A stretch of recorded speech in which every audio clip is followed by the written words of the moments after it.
LGU Naga asin Casureco 2 nakatala ang mag-ulay para sa mga gigibong interbensyon tanganing mapababa ang power rate. Uyan report ni Rosie Nieva.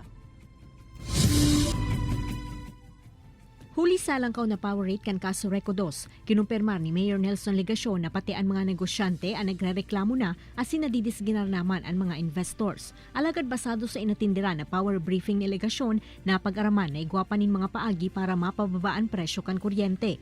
Katakod kay ini nakatala ang kaulayo ni Legacion ang nasambitan ng kooperatiba para sa mga gigibuhon na intervensyon nganing mainaan ang halangkaw na singil sa kuryente.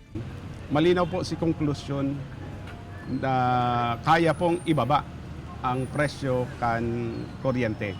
Pero siyempre nangangaipuhan po inin kooperasyon, partisipasyon, as in kusog buot kan general manager, kan board of directors, as in kan iba pang mga opisyales kan Casureco 2. Pigsyerto man kan manhamyento kan Casureco 2 na bukas indang makipagtabangan sa lokal na gobyerno kan syudad, urog na kumpara sa ikararahay kan sa indang mga member consumers. Siguro dahil ang anuman ang objeto man ni Mayor is magayon, makatabang sa mga investors, sa mga businesses, igdi sa Naga, and lalo na ang mga member consumers, dahil nga niini sa pagtaas na inikang taripa. Ngunya na bula nagbabaan power rate kan kooperatiba nin 20 cents huli sa hababa man ang singil kan sa indang power supplier. Kay banan si Jovel Ubiso, Rosie Nieva, Balitang Bicolandia.